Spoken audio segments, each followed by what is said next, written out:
This is Total Disruption Boardroom Battleground, where bold entrepreneurs step up and they put their businesses to the test. Over the next 12 weeks, we'll push our contestants beyond their limits in branding, marketing, leadership, strategy, scalability, and profitability. Every decision they made, every single breakthrough, every single struggle, captured, analyzed, and then broadcast across all the platforms. Every move counts. Every misstep, a crucial lesson. Every victory, a moment to shine. That's where our expert team of elite coaches come in. Really push our competitors harder, demand more, break those bad habits, and put those strategies in place. Behind the scenes, our world-class production team will showcase their business like never before. The kind of exposure most entrepreneurs chase for years, served up right here in real time. In the end, a single superstar is going to rise above the rest. The rest will walk away with battle-tested strategies, a stronger business, and lessons of a lifetime, scars and all. Not to mention a whole arsenal of promotional videos and materials in their back pocket. Get ready, because this is as real as it gets, folks. This is Total Disruption. Boardroom Battleground. Welcome back to Boardroom Battleground. I'm Dr. Jake Clendenning. I'm a mindset coach, I'm a clarity junkie, and a firm believer that confusion is the most expensive line item in your business. And I'm Michael Libercci, business builder, bottleneck buster, and the guy who can spot chaos disguised as entrepreneurial energy. Last time it was all about competing smarter, not harder. Understanding the field, reading your competition, and playing those angles. But this week, we've turned inward. Because your systems can't support your growth, they're silently sabotaging it. This is where we find out what's working. But what's just noise? From cluttered processes to crossed wires, every inefficiency is under the microscope. We're talking real streamlining, simplified systems, workable workflows, and finally, fixing what you said you were going to fix 6 months ago. The Boardroom is watching and evaluating through those four lenses of execution. Are they actually implementing clean systems? Growth. Are they removing what's holding them back? Strategy. Is there a plan behind that polish? And their leadership. Are they stepping in to organize and own the process? This is about building something that can actually handle momentum. Let's see who's ready to cut the dead weight and who's still dragging their business behind them. It really does come down to, when we're talking about streamlining, it comes down to your systems and your messaging. And I think that that's something that needs clarity on for some of the contestants, is making sure that their messaging is really targeted and niched. Like, who are they really going after? And then do their systems and their business support that person that they're trying to reach? Partnering with the right people is paramount, period. I don't care if it's Corey, if it's Donnie, if it's Emily, if it's Mark, if it's Samantha, if it's Mike and I and everybody else. Partnering with the right person will make you millions of dollars. Partnering with the wrong person will lose you millions of dollars and decades of time. Everyone out there who's on that verge of going to the next level and get bigger, but you're scared to take on that responsibility, there's a lot more benefits on the other side of that as well.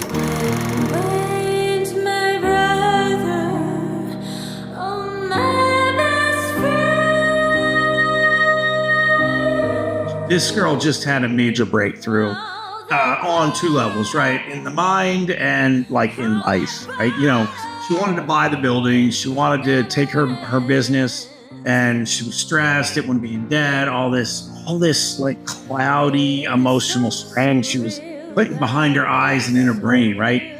That I can't compute type, almost defeatist behavior. And then boom, right? She gets the opportunity from the landlord. I found out that the building manager of the building that we're currently in, we're this teeny little spot right here. They really want us to take the front whole section. Reasonable price. Now her business is real. Now there's that potential for national growth.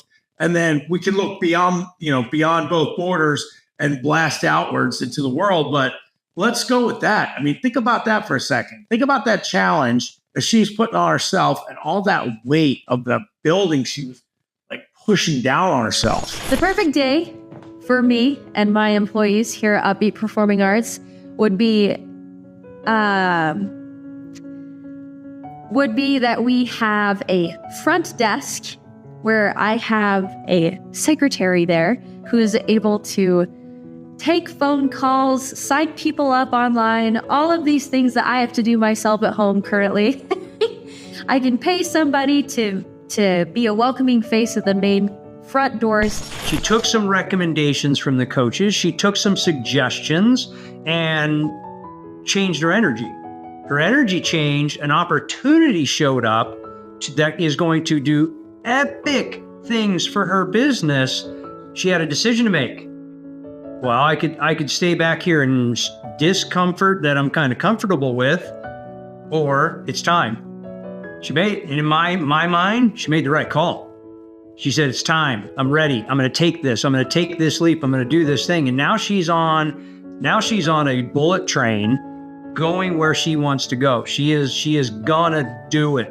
I hear a drum line playing downstairs in the basement. I can hear kinder music in the classrooms upstairs. I can hear private singing lessons along the hallways, and I can hear some flutes and some cellos and all sorts of instruments all around us. And I just imagine me walking through the doors filled with for children, adults, all ages being able to make music together.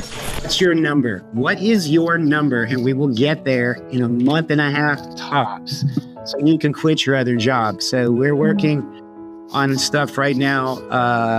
It's kind of a battle to get the time with her because she's running the business and then also had the other job. I think what would be great is to hire someone or designate one of my teachers as like a very specific customer liaison that's able to check in with teachers when I've got too much on my plate and make sure that all of the relationships are still okay, that everything's working well. And then, of course, when we grow large enough, we're going to need a couple of those people checking in with all of our teachers nationwide to make sure that relationships are going the way that we'd like them to. She seems like a go-getter. She seems like someone that's ready to dive in and get into it, just like my impression of her. But as far as like how she's streamlining her content or her systems to even get that accomplished, I couldn't speak to that yet. I'm a busy lady, and so it might come to the point where I need to just hire a social media person to take care of our business. Because I know that, any time that I've run Facebook ads in the past, within a week, I have at least one person coming in wanting to join classes. And so I know it needs to be done. I'll make the time, or I'll hire somebody who has the time. She's very committed to not being in any kind of debt. And so some of the ways for her to scale would be opening up additional locations. And, so there's a lot to work through there, just in terms of strategy. And I think that Samantha can be a nationwide school with different locations with the McDonald's business model. Sam has a beautifully illustrated, textbook plan, Super Bowl worthy playbook, but she hid it under her desk and hid from it. Right? She just said, no. And that's okay, because in the moment she wasn't ready for that. And that's okay. She just wasn't ready for it. What she's saying now is she's ready for it. She pulled the playbook out. She's starting to turn the pages in that book. And the plan is solid. What she needs to do now, violently execute. This isn't a half-baked plan that she has. This is a very strategically laid out set of plays that are going to take her to somewhere really cool. She needs to violently execute it, not come ballet tiptoeing in there. I'm talking like this is mosh pit. Get in it, get dirty, get it done, get to the front row, get on stage. I like her spunk. I like the brand that she has, and there's a lot more that can be done on that. The one thing that I would really call out, though, is that AI can only help to the extent that the human understands what it's trying to help with. So AI can help you balance your books, but if you don't know what a balanced book is, it doesn't matter. AI can help you with your growth strategy, but if you don't know what growth strategy is or how to achieve growth, then their strategies aren't going to help. Yeah, I want to give a quick shout out to Corey. I asked him, hey, explain to me on the street level what loving AI is, and the dude came through. He finally gave me what I needed to hear, man. Thank you, Corey. Love you, man. It's overwhelming, especially being a startup and, having,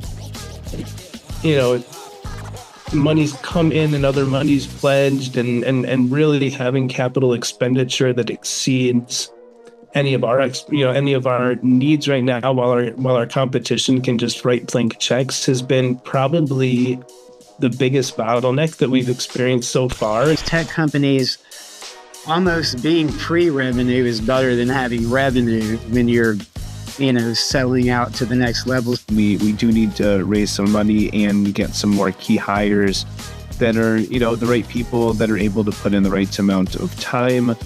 The business model kind of was looking like it was shifting, and I think we just need clarity and communication, but I think that those will come from, frankly, resources. So I'm very hopeful and optimistic at the same time. It's very hard to try to be in growth mode when we're not sure what it is that we're growing. It's very hard to, operate at a certain level if we don't have the key personnel or capabilities. I mean, we could automate a lot of it with AI, and I could set that up for us, but that would take resources as well. The streamlining element for Corey is, stop being up here in the clouds, literally, and then figuratively coming down and get on the street level. I'm super impressed with that transformation. I'm actively trying to figure out how do we use AI as both a company and individuals to make us even more money so that we can have, the coffers to build this product into a true human-in-the-loop AI that can keep people relevant, safe, and happy. It's not just about partnering with somebody because they have the equity, the capital, the resources to do it. They also have to be in alignment for what they're building with this Loving Is AI, because you don't want the wrong person coming in there and accidentally teaching the AI their version of what loving might be. I mean, you get a wicked narcissist with a ton of money, they're going to teach AI a different version of loving than what some other people would. Ultimately, since everything is going to automation and computer learning anyway, that it should be on blockchain. And I think that way we can use smart contracts and things to really, bind some of the governance that it takes to really make these systems and processes efficient. Business systems is something, that I struggle with because it's all up here in this big dome of mine, and I need to, really spend the time to get down and build the system and then put it and then implement it is something, and that's why I think Total Disruption has really been helping me with that. It's giving me ideas. You only have so much energy to put into certain things, but now we're seeing where he's able to get really strategic, because now his energy, which he has a lot of, his energy is 100% focused into I-68, and he's shifting into that personal side of the branding. So from a streamlining standpoint, he's able to step away from an entire world, quite honestly, that has been his entire universe for his entire career.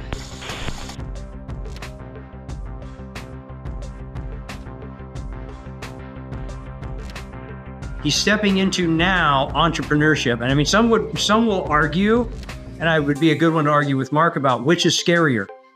Green Beret, military duty, they're ops and offshore in weird places and doing all that stuff, or entrepreneurship. I think that's really my next step into taking that portion of the workflow that work off of me to manage a sustainable workflow, not just for a quarter or a year, but for years. And so I don't get burnt out too quickly. Even though if I do get burnt out, talking about mindset, I'm not going to quit. I'll kill myself over this, just by grinding and grinding and grinding and grinding. And I'm very blessed to have my wife to tell me that, hey, look, you've been going hard in the paint too long, and you need a break. Right now, I'm the events coordinator. I need to be able to offload that off to somebody else where they can make the phone calls, they can get the sponsors. What I have found over the last 8 years is that I'm able to transfer the language that we use to train in the military, acronyms and such like that, and be able to interpret that into civilian speak. And so the instructors I have right now, especially the ones that are training, more and more, for me, they have been able to do that as well. It might not be the fact you have a problem motivating a person. They just might not be hearing you. And you're using your language that doesn't apply to them, the way they receive language. And that would save you guys a ton of time in terms of crafting messaging in your meeting content, where to deploy information, one-on-ones, small groups, all that kind of thing. And he's got a lot of clarity now in terms of his brand, his messaging, his purpose, like what he's doing, how he's going to go forward, building his company enough so that like he was able to quote unquote retire, and be able to step into full-time entrepreneurship. So I would say that he is the leader.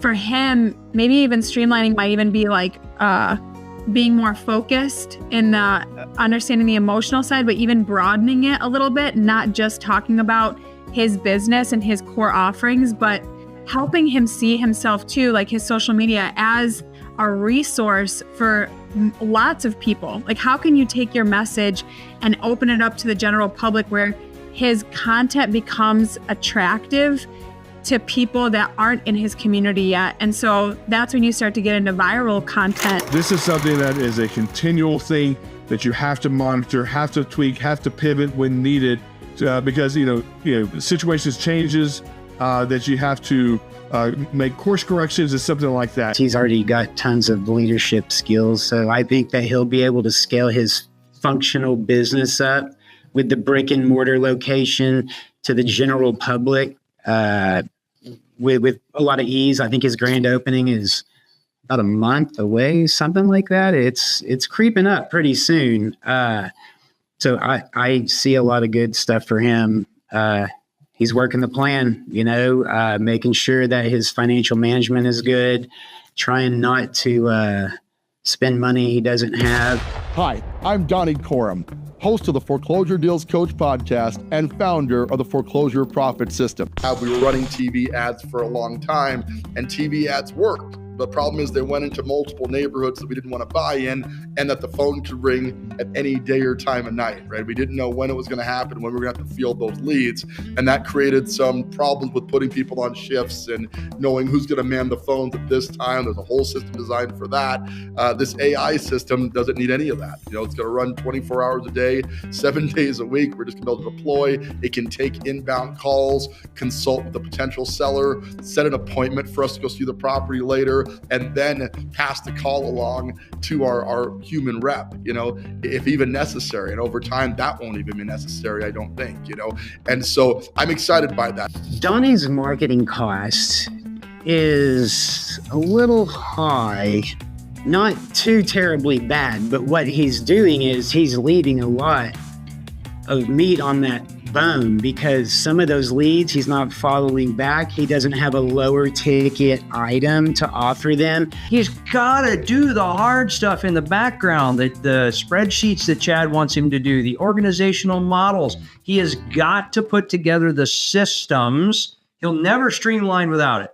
If you don't have a system, there's nothing to streamline. You can't do it. So he's got to get the systems in place. It's not a big project to do. It's a little bit hard, and he just wants to do what's easy right now.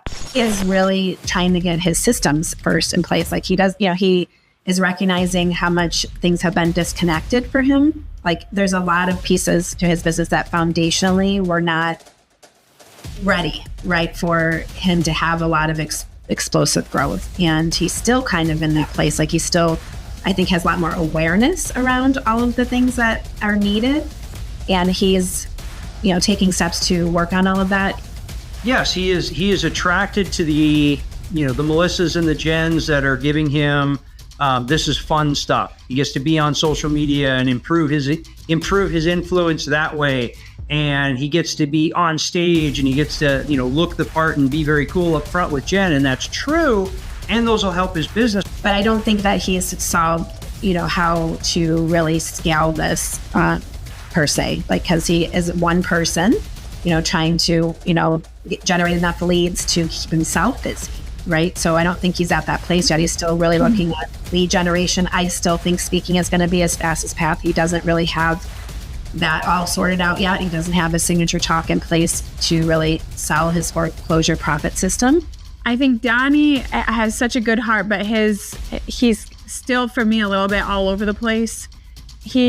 It's about like just getting clear on that one thing and how he's showing up. He's not doing confession cams, and he's not listening to the coaches. He's just doing what he thinks he needs to do. How can you take what you did in a day in your business and maybe say, this is what happened in my day, and this is the lesson that I learned from it? I think that would really serve him well. The way that he reflects and thinks about things, I think he could start from there by building his brand, but I haven't seen that from him yet. He's coaching people on how to buy more real estate, but he's finding the deals for them as well. And that takes a lot of capital to lock up until the deal's actually solidified. So he's always chasing his tail. But to hire somebody that's better than you, that can tell you what to do, that's what creates exponential growth. Because everybody needs a partner, because he's outgrowing himself. And the new technology that David Schmidt, our inventor, has coming down the pipeline is so mind-blowing. And it couldn't be a better, bigger opportunity to be involved with such an amazing company. Of everybody, I think she's the most behind when it comes to this. Her business model is duplication. If you're in a network marketing business, it's all about duplicating leadership. Mindset is so important. You're training your subconscious mind to not focus on the negative and to tell things that you can do. That I am powerful, I am, worthy. She's still, kind of coming into her own and recognizing that she has a personal brand that, is for her network marketing business, and really getting clarity on how to establish that. How does she talk about her business so that she can really start to attract people that would want to help grow that community and that business? This is an opportunity that anybody can do. It's so simple, in fact, that my kids are doing it. Yeah, she's still just very much focusing on pushing a product. And one of the things that we even talked about was helping her streamline her niche, where she loves rodeo, she loves animals, and she had been sharing with us that she puts this patch on animals and she's seeing animals get healed. And what this patch does is it balances the body's cortisol. So when he told me, the vet said, he probably needs to retire, there's probably nothing else we can do for him. You can use them on you and during the day, and then put the patch on your animal at night. And because it's, $99, you're getting all of this benefit, but you're getting 2 for 1, basically, because you can put it on your animals at night. And the results that we've seen on our horses, that they get so much stronger than they were like 5 years ago. And it's like, why are you not leaning into the animal niche? She had a product that was her own, that really fits into her branding. The other coaches are right. She could sell those multi-level marketing products as an affiliate easy. I feel like she's still so attached to the MLM training because that's her comfort zone. That is leading her and guiding her. She's not in her own confidence yet. She hasn't owned her own brand. We saw hints of that, right? She has a little bit of teeth when she challenged Chad. We saw that, which I like. I want to see more of that. I just, for some reason, think she's stuck in this comfort zone, and we need her to get a little bit more brand diversity for her own personal brand. Next time on Boardroom Battleground. They've trimmed the fat and finally got their operations in order. Well, some of them have. I've seen millions of benefits from the patches. I've had a long career of leadership. I had a team at one point of like over 50. We'll see who can rally a team, resolve real tension, and stay clear-headed. Let's find out who's got a good grip on the helm. We offer Zoom lessons as well. And who's heading straight for the rocks. My stuff is bad and it's got its challenges, but so is theirs. Today wasn't just about organizing operations. It was about cutting the noise, clearing the path, and getting serious about scale. And a few of them really showed up. Samantha and Corey each found their flow in their own way. Cleaner systems, clearer thinking, and fewer excuses. The kind of momentum doesn't come from luck. It comes from letting go of the clutter, mentally and operationally. Meanwhile, some are still stuck in busy work, still patching leaks instead of building something watertight. Yeah, streamlining isn't just a side task. It's the backbone of substantial and sustainable growth. And today, we saw who's ready to support that weight. We're going to shift again, because systems are only as good as the people running them. And leadership, that's where things get personal. It's time to step up and take the reins. Lead under pressure. No hiding behind the title on your business card. Next time, control meets chaos and leadership gets put to the test. Don't miss it on Boardroom Battleground.